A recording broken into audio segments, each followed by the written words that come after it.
Hey guys, welcome back to Horticulture Geek. Thanks for joining me today here in the garden.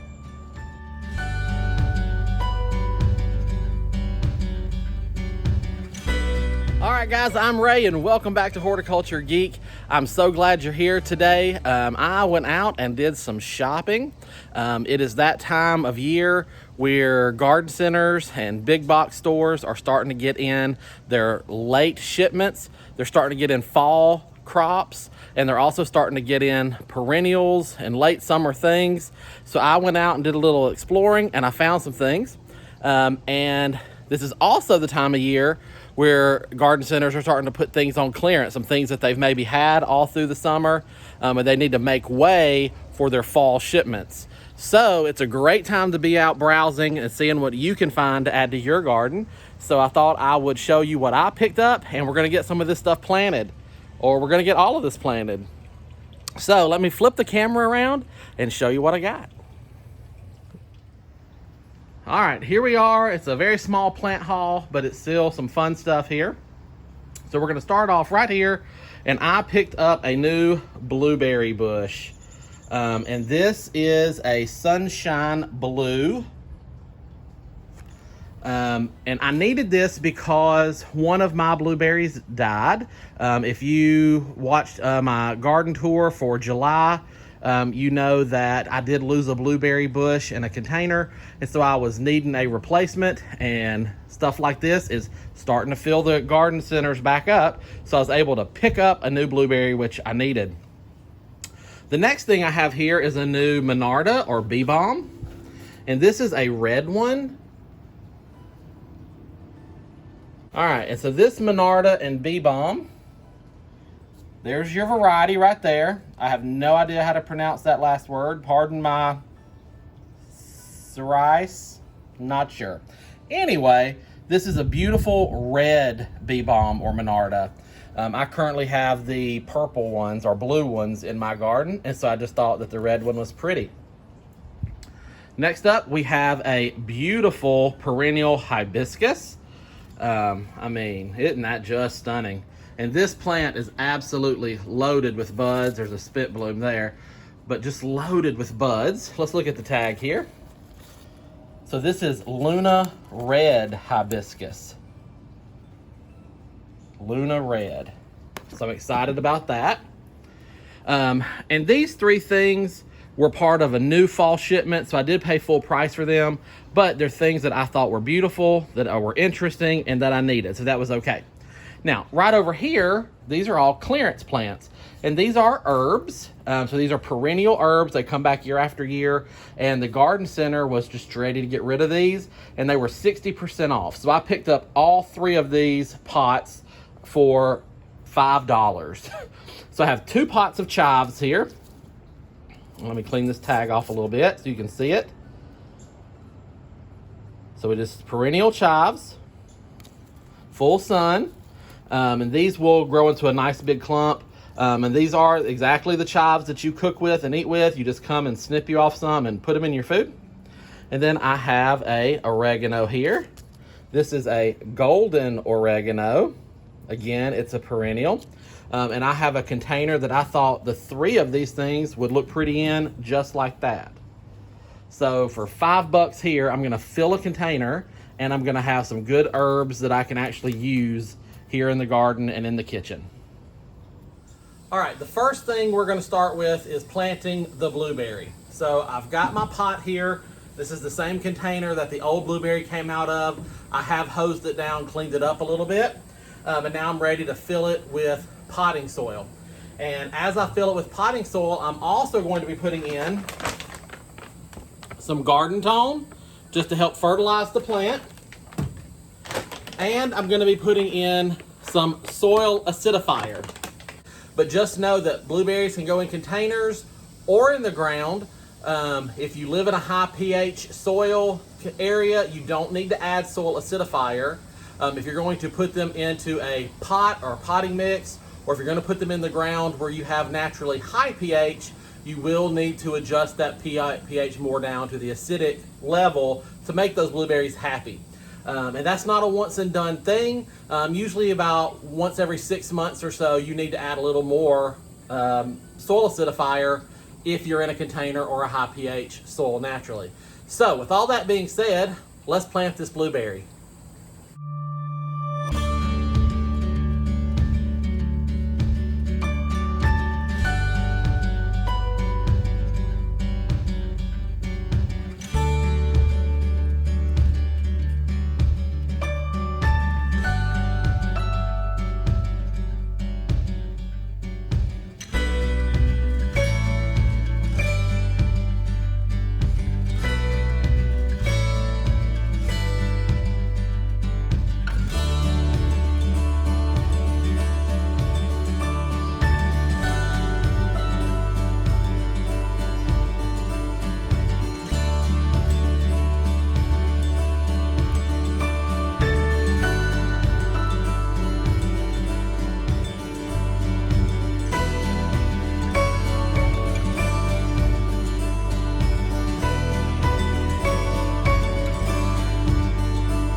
All right, so there's the blueberry planted, and I will tell you, I know you probably saw that on the sped up version, but so when I put the acidifier and the garden tone in there, I worked it into the bottom layer really good because that's where I want my roots to reach down to. But in the meantime, the whole plant is ringed by fresh soil as well. So I put a very minute amount of the garden tone and the acidifier up at the top as well. I mean, it was just a very light sprinkling just to get those nutrients and acidifier incorporated into this top little ring of soil that surrounds the root ball that came with the plant. So now I've got it patted in there nice and firm. All that's left to do is water it and put it in its spot. Let's move on to the next planting project. All right, and with the magic of YouTube, I have my next pot up here ready to go. And so for this pot, this is just a spare one that I had. This is a resin pot that is made to try to look like cast stone. It has a little rose decoration on it. I enjoy this pot, and I just hadn't planted anything in it. So I felt like, let's plant. So I'm gonna put the chives and the oregano into this pot. And then I thought, just for fun, since I've got fresh soil going into this pot, I'm gonna have extra space, and I'm gonna have to water this consistently and keep it good and moist for these plants anyway. I also went inside and grabbed a bag of Japanese Kiro Cosmos seeds. I still have time to get some flowers off of the Cosmos. So I'm gonna sprinkle some Cosmos seeds in here as well, just for fun, to see what happens. Here we go.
All right, so there is this pot planted up. And so you see I got them planted, wet the soil down, got my seeds in, and then did a very light layer of soil on the top and then re-wet it.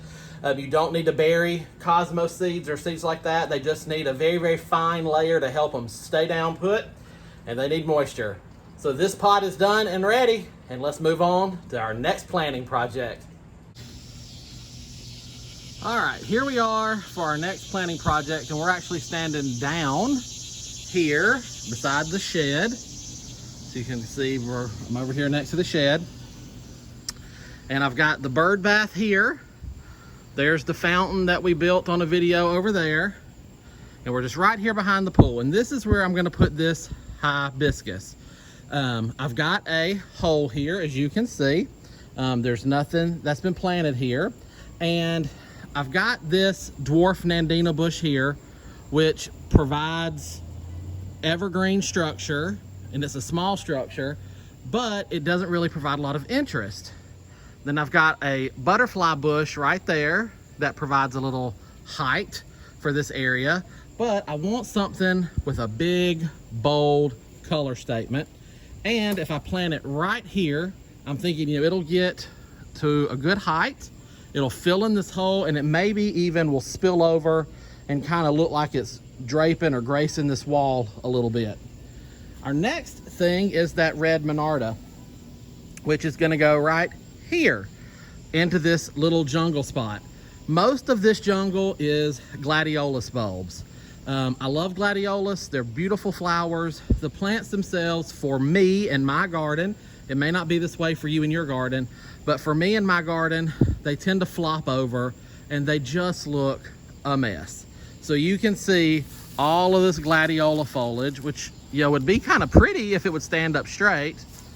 It just flops. Everything flops.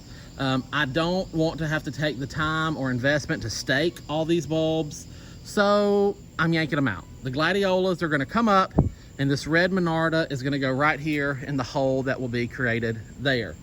So without further ado, I'm going to set up the camera and we're going to get cracking on this. Here we go.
All right, so here we back are up top side, and you can see there's my Monarda, and there is my hibiscus. And now I just need to water them in real good.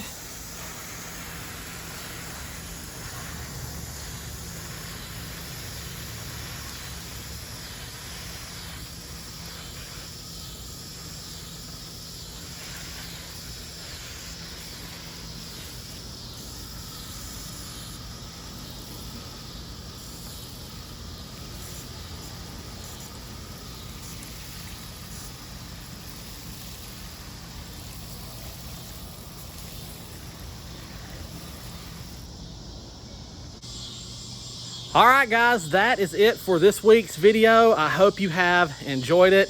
Hopefully my camera moving around a few times didn't make anybody motion sick.